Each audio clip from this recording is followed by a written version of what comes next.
Termasuk juga yang nggak lumrah ya, yang tidak dialami oleh semua orang gitu. Tiba-tiba kita sakit, tiba-tiba kita muntah darah kayak begitu yang kan. Astral Iya, itu juga yang kayak gitu-gitu juga kadang ada gitu. Sebagai antek asing ya, karena memang kita terimanya duit dari asing ya. Fundingnya dari asing nih. Fundingnya asing. Jadi sebenarnya tuduhan mereka itu nggak salah. Iya. Tapi kalau disebut antek itu yang salah. Itu yang salah.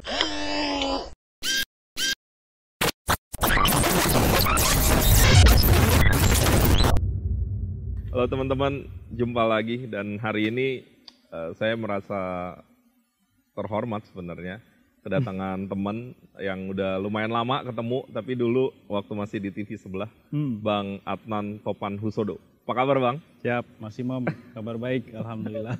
Bang, lo pernah nggak coba googling nama lo? Pernah nggak? Lo taruh tuh nama lo, Adnan Topan Husodo. Anak saya yang pernah. Nah, apa yang keluar? Ya macam-macam ya. Ada beritanya, rata-rata berita. Tapi ya beritanya kan bisa komentar, bisa ada yang dilaporkan kayak gitu. Sampai anak saya pernah ketika ditanya sama gurunya siapa orang tuanya, googling aja katanya. Bangga tuh dia. Nah, tapi gue coba nih barusan. Adnan Topan Husodo, googling. Yang keluar itu ICW.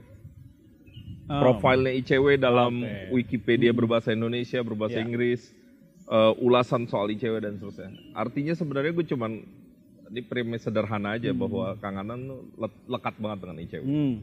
Sekarang masih koordinator? Masih, tapi tidak akan lama lagi. Tidak akan lama. Tapi lo yang terlama, bener gak Bang? Terlama menjadi koordinator ICW? Sebenarnya nggak terlama menjadi koordinator ya, tapi mungkin terlama di ICW ya. Terlama di ICW, berapa tahun Bang? Itu saya itu kan masuk ICW 2001. Wow. Iya, 2001. Ini 2022. Ini 2021 tahun. 21 tahun dikurangi 2 tahun kuliah. Oke, Australia. Di Australia terus masuk lagi. Nah, waktu itu memang apa ya, jalannya ya begitu gitu ya, sudah di set gitu, sudah didesain, nggak ada juga satu tujuan khusus gitu ya, mau kemana ketika di kampus. Ya akhirnya tertanam di ICW dan jadi cukup lama gitu. Nah itu yang gue sebenarnya pengen gali Bang. Menjadi pegiat anti korupsi itu motivasi dari mana Bang? Kalau boleh mungkin lo boleh aja cerita misalnya masa sekolah lo, kuliah, mungkin ada momentum-momentum yang bisa menjadi turning point sehingga kepikiran, oh nih gue kayaknya bisa nih gitu nekunin ini. Ada nggak momen itu atau apa yang bisa lo ceritain? Sepertinya ada tiga faktor lah yang akhirnya menentukan sikap saya di dunia ini gitu ya. Pertama itu tentu adalah pengaruh dari Bapak almarhum. Bapak saya itu dulu adalah wartawan. Ya, jadi setiap hari ketika ketemu ya pasti akan cerita banyak hal ya di rumah karena wartawan. Informasinya juga mungkin bukan informasi yang omongan biasa-biasa gitu. Bukan yang ringan gitu. Bukan yang ringan.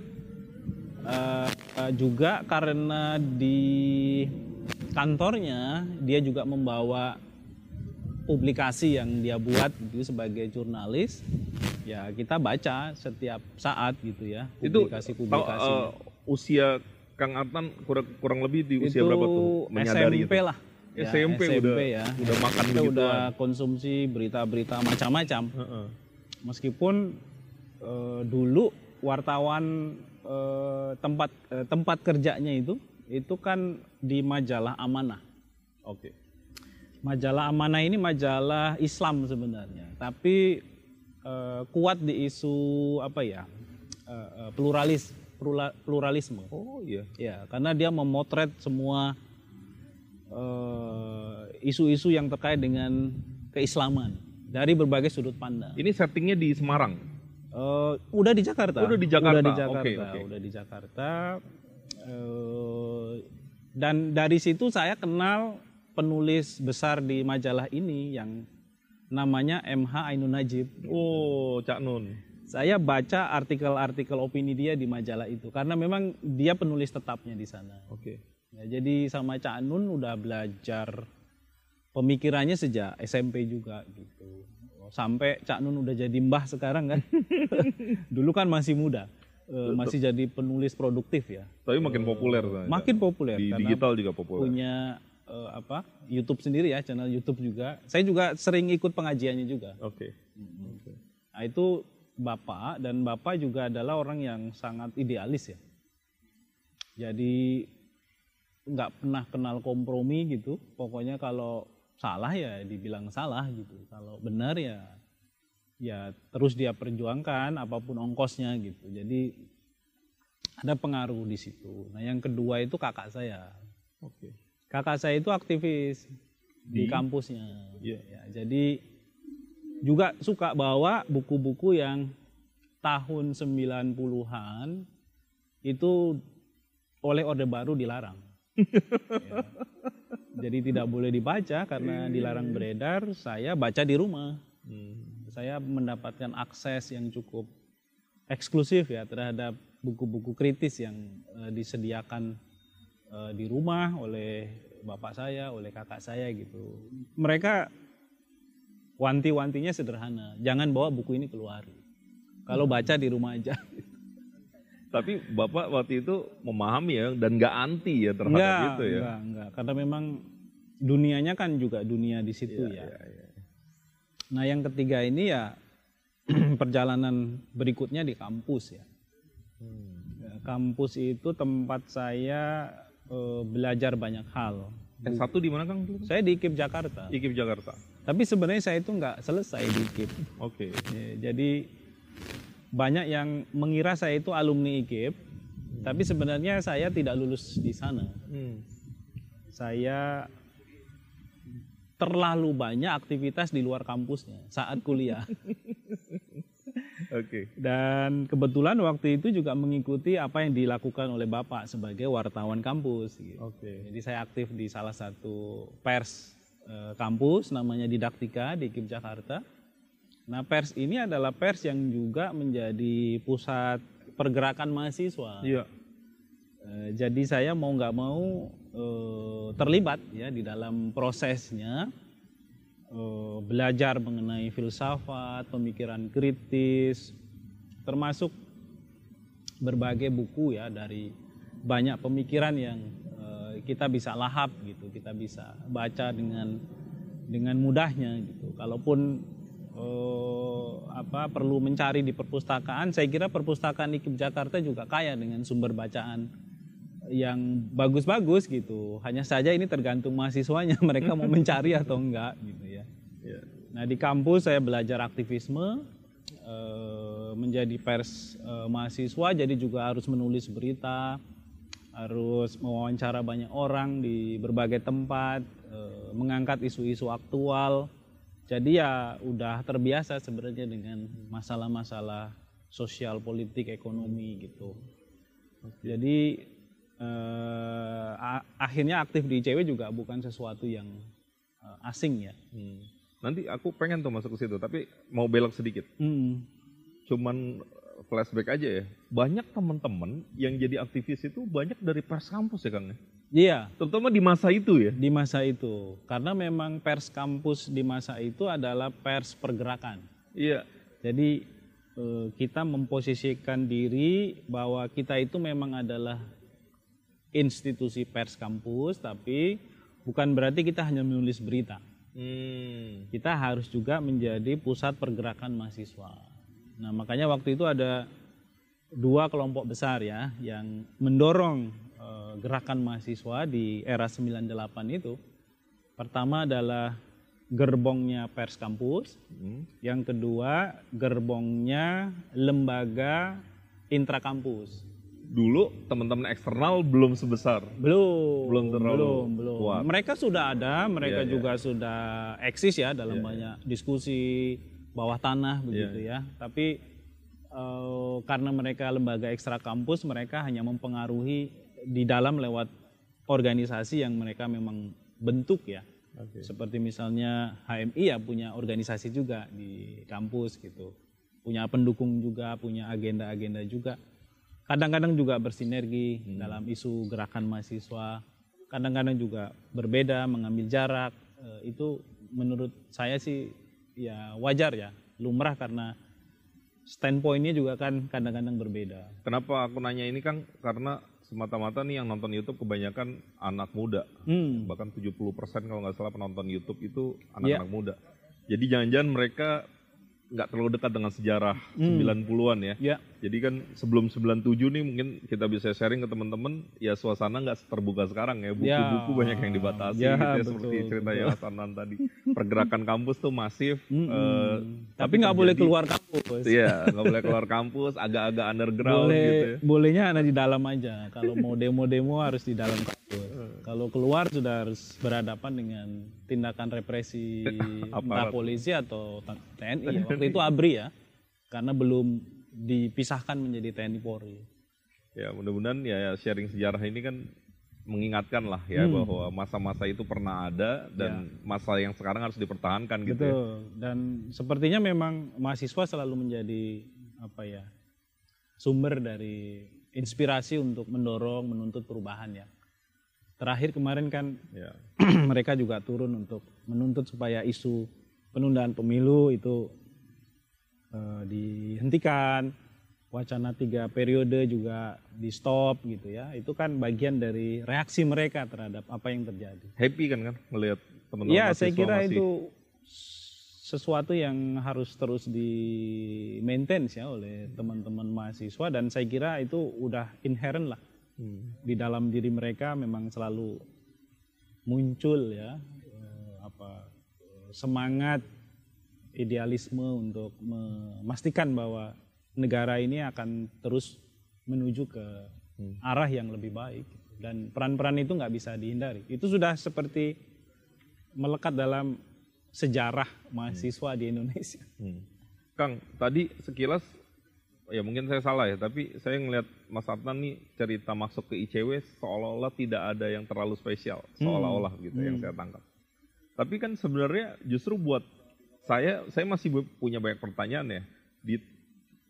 Misal kita asumsikan ICW itu tahun 2000. ICW itu berdiri kira-kira beberapa bulan setelah Soeharto lengser. Oh, 98 berarti ya? 98. Oke. Di masa-masa itu kan sebenarnya ya bisa dibilang memang ada euforia reformasi dan seterusnya, tetapi isu korupsi memang juga salah satu dari tuntutan mahasiswa ya. Saya ingin naruh konteksnya nih. Seorang Adnan Topanhusodo akhirnya kok masuk gitu ke isu itu. Saya mau tahu tuh, Mas. Ya sebenarnya sih mungkin berangkatnya kalau kerangka berpikirnya itu atau perspektifnya dari isu keadilan ya, soal justice ya.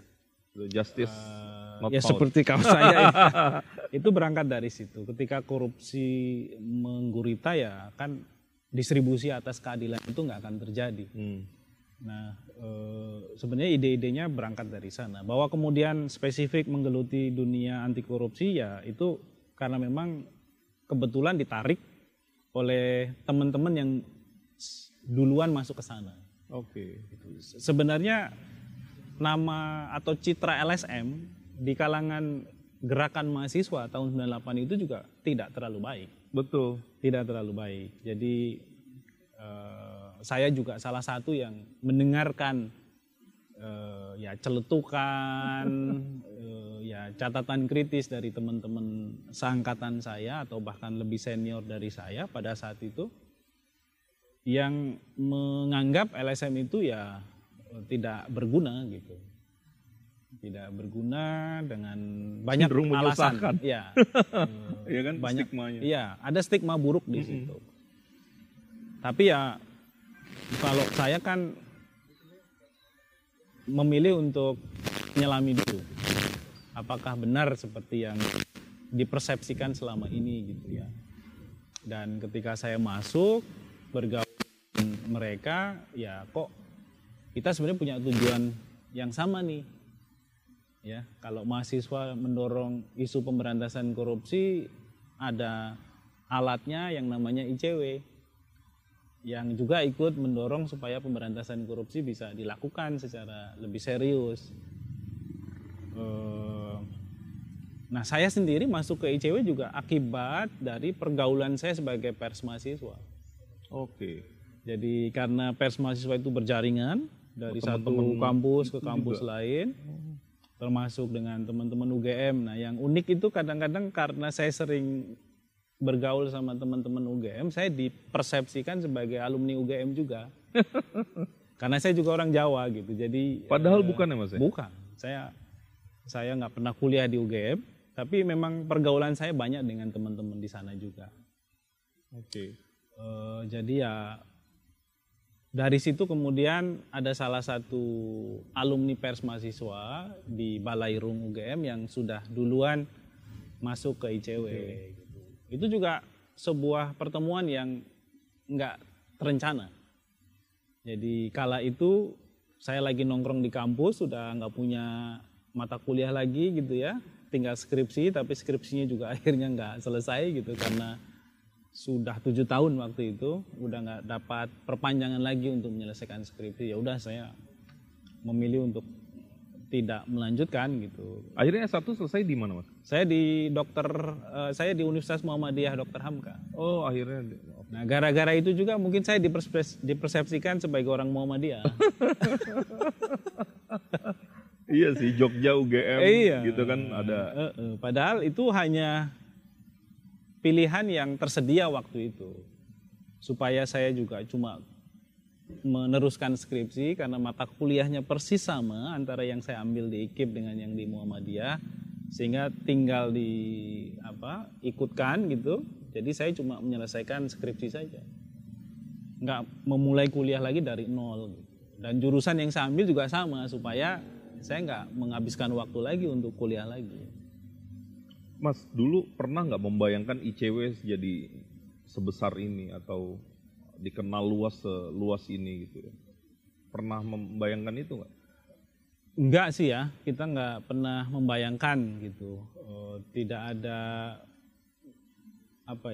katakanlah pikiran kalau ICW harus digini ini, harus dibuat begini, harus dibangun seperti ini, enggak.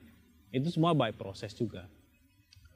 Karena waktu itu juga saya masuk ICW kan ya hitungannya junior banget ya. Saya ingat waktu itu begitu masuk langsung diminta untuk menangani laporan masyarakat. Jadi yang orang-orang ngeluh soal korupsi itu saya diminta baca, kaji, terus kalau bisa konfirmasi. Saya langsung turun ke lapangan juga di beberapa kasus. Nah, dari situ saya belajar juga soal investigasi. Karena sudah ada background pers mahasiswa, belajar investigasi jadi lebih mudah karena ilmu dasarnya sudah ada. Tapi itu lazimnya teman-teman aktivis yang masuk ICW pertama kali biasanya masuk di seksi penerimaan pengaduan masyarakat. Idealnya begitu. Tapi tidak seluruhnya harus begitu akhirnya. Karena kan ada kebutuhan yang sama secara ada kebutuhan yang secara bersamaan mungkin ketemu ya. Divisi A butuh orang baru, divisi B butuh orang baru. Dua-duanya harus pada waktu yang bersamaan sehingga nggak bisa dibuat modelnya selalu harus dari divisi investigasi misalnya. Nah tapi kebetulan saya direkrut untuk kebutuhan itu, jadi ya kita belajar bareng-bareng sampai akhirnya saya ikut juga pelatihan investigasi ya 2 minggu itu diselenggarakan oleh National Democratic Institute NDI. Sebuah lembaga donor ya dari Amerika. Jadi kita belajar investigasi dari para pelatih ya yang didatangkan juga dari luar, bukan hanya dari dalam negeri, termasuk praktek lapangan. Nah, waktu itu saya dan tim kebetulan memilih untuk menginvestigasi kasus pemerasan para penambang liar oleh oknum Brimob di Gunung Pongkor. Gunung Pongkor Bogor itu ada perusahaan Antam yang punya site produksi emas di sana. Nah di sana juga banyak penambang liar berkeliaran di sekitaran konsesinya PT Antam ini, dan ini dijadikan sebagai isu buat PT Antam karena mereka mengambil sebagian material yang harusnya itu dieksplorasi oleh PT Antam. Jadi kami investigasi ke sana dengan tim, termasuk ngambil gambar langsung bagaimana aktivitas para penambang liar itu, dan itu memang mengerikan. Dari situ saya juga belajar bagaimana orang itu sebegitu harus mempertaruhkan nyawanya untuk survive dalam hidupnya gitu ya, karena lubang-lubang yang mereka buat itu memang sangat kecil dan berisiko sangat berisiko karena kan nggak ada penopangnya sama sekali ya. Jadi kalau hujan longsor ya mereka akan ketiban terkubur. Dan sudah ada beberapa kasus. Kang, seringkali berjuang di aktivisme anti korupsi ini kan ya tentu cuaca berubah-ubah ya. Ada masanya tentu ICW dalam tanda petik nih, mungkin bahasa saya aja, seperti ditakuti begitu, seperti sangat powerful. Ada masanya orang yang baru ditelisik ICW pasti langsung khawatir, tapi ada masanya ICW penuh dengan tekanan, bahkan represif ya. Sebut saja Tamais Langkun misalnya. Kemudian ada masanya jangan-jangan ICW seperti berjalan di jalan sunyi. Saya nggak tahu itu masanya kapan, tapi jangan-jangan masanya sekarang juga gitu ya. Di saat isu anti korupsi tidak sebesar, tidak semasif dibicarakan seperti masa-masa sebelumnya. Ada komentar soal itu, Kak? Ya itu dinamika ya. Bagi kita kan masuk di isu anti korupsi itu selalu harus menalar juga bagaimana politik bekerja. Dan apa yang kita kerjakan selalu punya implikasi politik, sekecil apapun itu. Jadi kalau kemudian dinamikanya itu sangat cepat gitu ya, perubahan terjadi juga begitu cepat, naik turun, maju mundur, stagnasi dan lain-lain. Ya itu bagian dari bagaimana sebenarnya kontestasi saja antar aktor itu. Tapi nggak pernah ada rasa takut kan? Kalau rasa takut pasti ada ya, terutama karena misalnya ada keluarga gitu ya. Kalau masih lajang sih mungkin bisa mengelola dengan lebih baik ya, karena ya yang kita tanggung, yang kita pikirkan kan cuma diri kita sendiri. Tapi kalau sudah berkeluarga, nanti kalau misalnya di penjara, anak gimana ini? Ya istri gimana gitu. Jadi kan ada pikiran begitu juga. Tapi ya Mas Tama misalnya di persekusi ya, tapi kan ada juga ya tuntutan ditersangkakan apa segala macam. Jadi kalau dari sisi pressure yang kita terima itu beragam. Salah satunya yang paling sering kan juga di stigma sebagai antek asing ya, karena memang kita terimanya duit dari asing ya. Fundingnya dari asing nih. Fundingnya asing. Jadi sebenarnya tuduhan mereka itu nggak salah. Iya. Tapi kalau disebut antek itu yang salah. Itu yang salah. Karena kita ada mekanisme profesional. Soal independensi itu juga terjaga ya di. Kalau mereka ngomong ICW dapat duit dari asing ya benar. Dan itu juga kita buka kan di laporan audit. Ini bukan sesuatu yang ditutupi bukan gitu. Dirahasiakan. Ya itu satu hal ya. Kadang-kadang juga tuduhannya mengada-ada ya, misalnya antek komunis. Ada tuh kan? Ada juga. Antek Yahudi. Macam-macam tergantung kepentingannya. Mengolah isu seperti apa ya. Itu yang paling mudah dikelola lah. Artinya karena itu cuma tuduhan-tuduhan liar ya yang disebarluaskan. Kita mudah saja meresponnya gitu. Tapi kalau sudah misalnya dilaporkan ke penegak hukum karena dianggap melakukan pencemaran nama baik, nah itu baru butuh effort yang lebih gede karena harus mengumpulkan pengacara, membuat legal opinion, mengumpulkan semua bukti-bukti gitu ya. Termasuk ya beradu argumentasi dengan penyidik kalau memang dipanggil.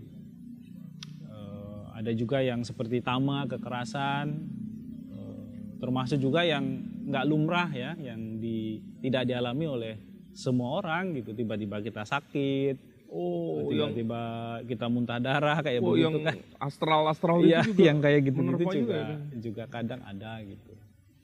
Ya tapi ya nggak kapok kan? Ya gimana lagi itu kan. Itu apa ya? Itu ya kalau kita mundur, kita takut kan berarti tujuan mereka berhasil. Ya. Nah kita nggak pengen itu terjadi. Sepanjang kita masih bisa mengelolanya, mengendalikan, memitigasi, ya kita pasti akan mau nggak mau berhadapan dengan situasi begitu, karena yang kita kritik itu kan pejabat, pengusaha yang punya uang besar, punya power besar, punya akses juga untuk menggerakkan kelompok tertentu yang kayak gitu. Kadang-kadang juga kantor didemo oleh sekelompok orang, ya itu juga biasa gitu.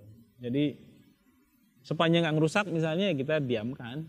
Ya kalau mau demo silahkan, tapi jangan merusak. Sampaikan aja aspirasinya apa seperti itu. Ya itu bumbu saja sih dari apa yang kita lakukan, karena bukan berarti semua kehidupan kita itu diisi oleh yang kayak begitu gitu.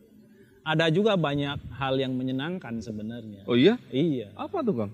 Misalnya kalau ada lembaga pemerintah tertentu meminta agar ICW membantu mereka misalnya.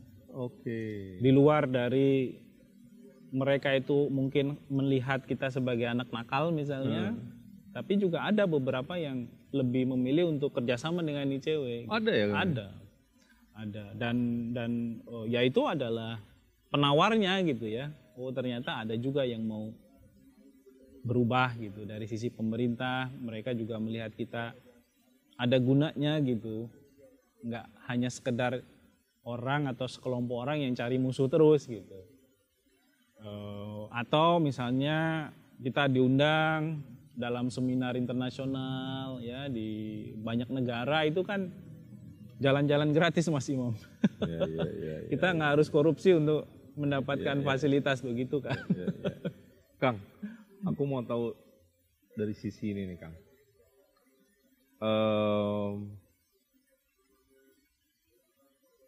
Berada di lembaga semacam ICW ini kan tadi ya kita udah sedikit bahas soal LSM.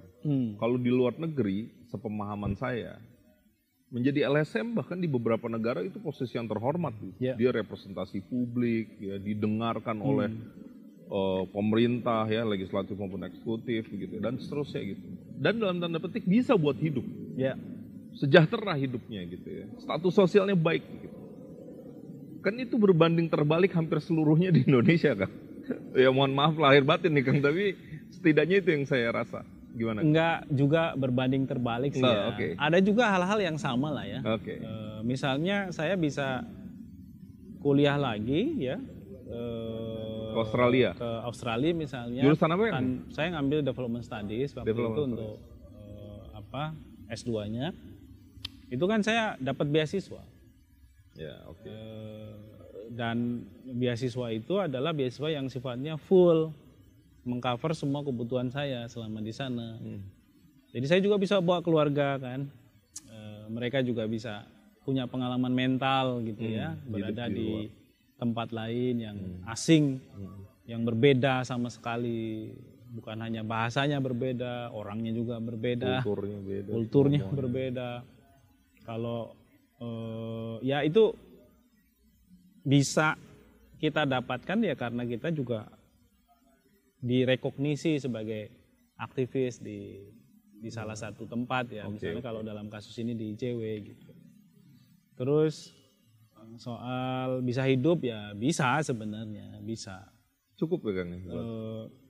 Ya soal cukup enggak itu kan tergantung bagaimana kita memanage ya. Tapi memang kalau kita itu aktif di lembaga swadaya masyarakat, terutama di Indonesia, yang itu memang lokal gitu ya. Karena kan NGO itu juga ada yang international brand ya. Nah, itu mungkin beda lah standar salary-nya dan lain-lain. Kalau dalam kasus kita memang kalau kita juga ingin punya tujuan yang cukup ideal, misalnya kalau udah punya anak sekolahnya yang bagus lah gitu, itu mau nggak mau harus double garden, nggak bisa kita sendiri. Yeah. Ya, double garden itu artinya istri kita juga harus kerja.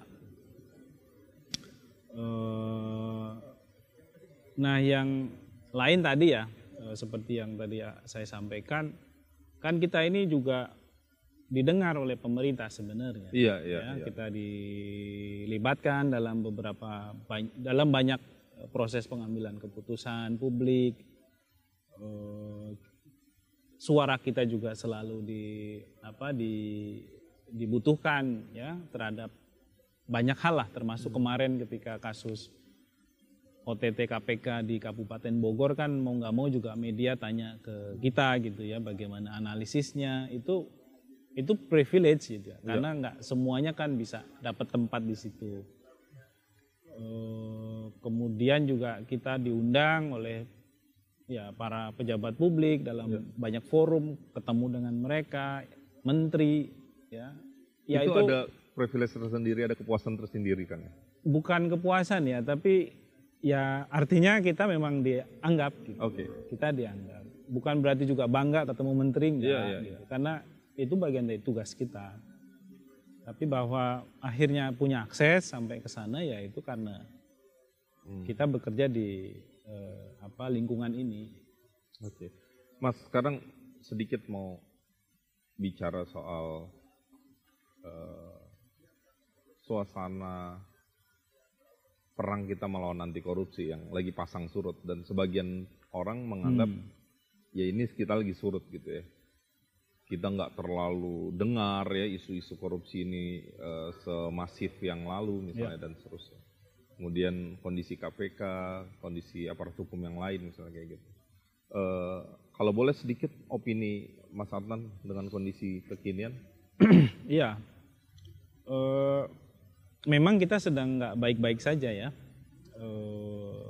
Situasi demokrasi kita kan juga mengalami penurunan ya, dari sisi kualitas. Bahkan banyak peneliti, scholars yang menyebutkan kita menghadapi regresi demokrasi. Tapi ini bukan kasus Indonesia saja. Di banyak negara juga sedang mengalami tantangan yang sama. Imbasnya adalah pada perangkat-perangkat yang memastikan demokrasi berjalan. Dalam isu anti korupsi, perangkatnya salah satunya KPK. Sebenarnya KPK itu kalau cara bacanya bukan hanya sekedar sebagai lembaga anti korupsi, tapi juga lembaga yang yang menjalankan fungsi mekanisme check and balances itu ada di sana gitu selama ini. Terutama karena sektor politik kita memang kotor, korupsinya begitu sangat masif. Dan upaya untuk memperbaiki juga relatif sangat sedikit. Sehingga dengan kehadiran KPK ada mekanisme kontrol. Ada ada alat yang akhirnya dihitung oleh para politisi. Apakah saya akan melakukan atau tidak gitu. Dan itu salah satunya pertimbangannya KPK baca nggak nih apa yang kita lakukan. Nah sekarang memang ini kan bisa dibilang dihancurkan ya. Meskipun dulu wacananya kan penguatan ketika revisi Undang-Undang KPK misalnya. Tapi ya ini hal yang kalau kita lihat dalam sejarah 40-50 tahun Indonesia memberantas korupsi, rutenya begitu, ritmenya begitu. Ya, dulu badan-badan anti korupsi independen itu malah hidupnya itu nggak sampai 2 tahun. Iya. Ya. Nah, KPK ini kan nggak dibubarkan, tapi ya dilemahkan saja fungsinya gitu. Sehingga KPK nggak bekerja sebagaimana mestinya. Kasus-kasus korupsi politik besar itu nggak ditangani oleh mereka. Termasuk minyak goreng kemarin itu kan menjadi sangat menjadi sangat ironis ya, ketika kita melihat justru kejaksaan yang aktif menangani kasusnya gitu. Kenapa nggak KPK gitu? Padahal ini kan kasus yang kelasnya itu ada di KPK. Iya. Nah KPK minggir sekarang ke daerah-daerah, OTT kepala daerah gitu ya. Belum lagi ya kasus-kasus kode etik ya, pelanggaran kode etik pimpinan KPK yang sekarang itu kan muncul kasus demi kasus. Terakhir fasilitas salah satu pimpinan KPK ke Mandalika, Lombok untuk nonton MotoGP. Nah itu kan juga adalah isu terbaru ya yang menjadikan reputasi KPK babak belur lah. Jadi kalau sekarang orang ditanya mereka percaya sama KPK apa enggak, ya yang jawab percaya itu hanya 60%-an. Sementara dulu kan sampai 80%. Jadi jauh sekali dropnya. Tertinggi dibanding lembaga aparat termasuk penegak hukum yang lain. Presiden sekalipun. Waktu itu KPK ada di atas. Nah sekarang malah di bawah kepolisian tingkat kepercayaannya. Nah ini kan konsekuensi dari tadi pelemahan demokrasinya, kemudian berimbas pada pelemahan pemberantasan korupsi juga. Nah kenapa ini terjadi ya memang tadi ya kita itu belum punya sistem demokrasi yang stabil. Oke. Jadi dari waktu ke waktu pilihan-pilihan politik dari pejabat yang paling berkuasa itu lebih menentukan. Ya. Iya. Jadi kalau kemudian maju mundurnya itu kelihatan sekali, pasang surutnya itu kelihatan sekali, ya itu mau nggak mau akibat dari itu. Itu cermin dari akar demokrasi kita yang belum mapan. Betul. Ya? Okay. Belum lagi kita diterpa dengan fenomena baru yang namanya populisme politik kan, di mana orang itu lebih melihat individu sebagai obat untuk mengatasi semua persoalan yang ada di Indonesia, padahal nggak mungkin. Misalnya orang melihat Jokowi sebagai penyelamat ya enggak gitu. Orang minyak goreng aja kita sekarang jadi mahal banget gitu. Ya itu kan di bawah kepemimpinan Jokowi. Kalau ada yang tanya, mosok jadi salah Jokowi semua? Ya iya, orang dia presidennya, dia orang yang paling berkuasa. Siapa yang berani melawan presiden dalam kasus Indonesia? Nggak ada. Jadi kalau ada keadaan tertentu yang kemudian masyarakat menjadi sengsara, ya itu memang mau nggak mau harus dialamatkan kepada siapa yang menjadi pemimpin nasionalnya. Ya. Terutama kalau kita mau menggunakan logika populisme tadi gitu. Anda menganggap dia sebagai penyelamat. Nah sekarang ketika ada kasus seperti ini kok nggak Anda salahkan dia kan gitu. Okay. Jadi ya situasinya akan masih begini. Belum lagi karena juga akhirnya ada kompromi politik ketika oposisi ditarik ke dalam untuk menjadi bagian dari gerbong kekuasaan. Nah itu semakin melumpuhkan sebenarnya fungsi berjalannya demokrasi. Karena tanpa oposisi ya sebenarnya demokrasinya pincang gitu. Nah siapa sekarang oposisinya? Oposisinya ya masyarakat sipil, pers yang masih bebas. Ya. Nah masyarakat sipil dan pers masalahnya juga sekarang dihadapkan dengan hantu lain yang juga nggak kalah merumitkan. Siapa mereka? Para buzzer yang selalu menempatkan apa yang dipilih oleh pemerintah itu adalah sesuatu yang benar. Ya, dan selalu menempatkan apa yang dikritik, apa yang disampaikan oleh masyarakat sipil sebagai kritik itu sebagai sesuatu yang salah. Ini kan yang merusak pandangan banyak masyarakat tentang esensi dari kebijakan publik gitu, karena kemudian diporak-porandakan, dikacau balokkan dengan serangan-serangan buzzer ya terhadap isu-isu tertentu gitu. Belum lagi ditambah implementasi undang-undang ITE yang masih betul gitu. Menekan publik ya, gitu. Itu ya mau nggak mau terjadi ya. Termasuk serangan cyber yang dialami juga oleh masyarakat aktivis ya, jurnalis belakangan ini kan juga. Itu mencerminkan bagaimana sebenarnya negara nggak menjamin secara penuh kebebasan orang untuk berpendapat, karena kemudian malah menghadapi serangan cyber gitu. Dan serangan cyber sendiri harus dimaknai sebagai perbuatan pidana itu, karena ada undang-undangnya. Tapi salah satu perbuatan pidana yang nggak pernah diproses secara hukum adalah hacking, doxing yang dari sejak 2019 sampai sekarang masih terus terjadi. Oke, Kang, kalau kita ngobrol kayak gini nih bisa nggak kelar-kelar ya. Saya mau minta pertanyaan terakhir aja. Tadi Kang Adnan sempat sampaikan nggak lama lagi jadi koordinator ICW. Apa harapannya untuk ICW di masa mendatang? Karena mungkin Mas Adnan harus menaruh tongkat estafetnya ke teman-teman yang lebih muda. Apa yang diharapin sebenarnya? Kalau saya sih nggak memberikan beban yang besar ya. Karena kalau kadang-kadang harapan itu kan juga menjadi beban buat tim baru di ICW, penerus baru gitu. Yang pasti saya percaya setiap generasi selalu punya caranya sendiri untuk memaknai kerja mereka. Selalu punya strategi baru gitu. Catatan yang mungkin penting satu-satunya adalah jangan berhenti untuk berpikir kreatif, ya, inovatif. Karena idelah yang menghidupkan kita. Bukan karena ICW besar gitu, tidak. ICW tanpa ide juga akan mati. Nah, ide-ide ini yang harus terus tumbuh, harus terus di-create oleh teman-teman baru ICW.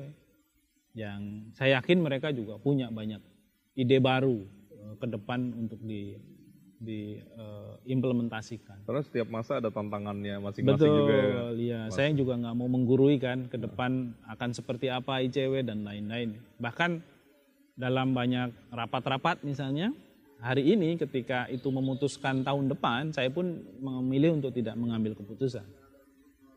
Karena itu menjadi wilayahnya teman-teman baru nanti. Untuk ke depan itu kalian memutuskan seperti apa, ya itu hak kalian, bukan di saya.